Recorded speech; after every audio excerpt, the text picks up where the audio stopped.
I guess the next question would be like, how does this understanding come? We did talk about it a little bit, which is through more conversations. Yeah, and also what I do with my youth is I try to tell them what I've learned. Like, like I mentioned this before, but like language, like one of my youth kids, he was offended by the language of one of the adults, and what I told him was, What was the language? I said in the previous episode that one of the adults used the word overseeing.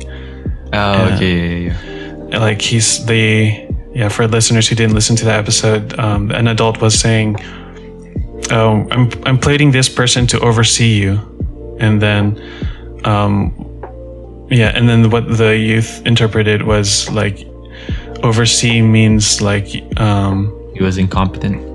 Yeah, he was incompetent, and he needed someone to watch over him, like look behind his shoulder and watch him do everything that he's doing. So it carries with it there's no trust, and they don't trust you. They think you're incompetent.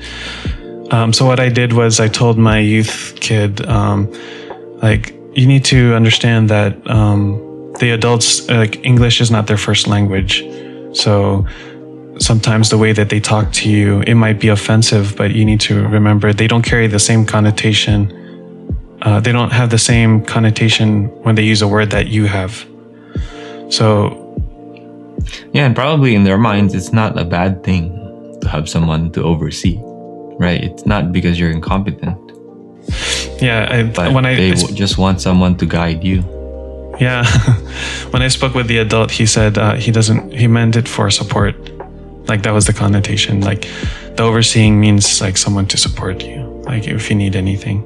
So that's what I told him that, and later on he has told me that like that understanding that if someone English is not their first language, then you should give them more grace when they use words that are offensive, because maybe he didn't mean for it to be offensive. He's just trying to translate what he thinks into English, and he doesn't know the cultural connotation behind certain words. Okay, so that's summarizing that. That's understanding how first generation thinks. I've definitely talked to my youth a lot. Like, this is how the adults think, and these are things that I learned, and I think it's been helpful for them in terms of how to relate with the adults. That kind of also translates into like the way you do ministries is different when you know they're different. Mm-hmm. So in a way, it's helpful because it makes you think of other ways to do ministry.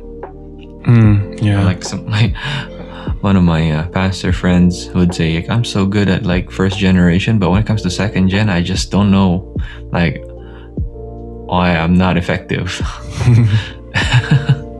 Yeah, and actually, I kind of like talked about this with our church, and a lot of the adults, they go to me sometimes to understand the second gen. So like just having that awareness that the like Filipino American kids are different. I mean, it's not that hard to know, but they go to me to understand like how the youth think.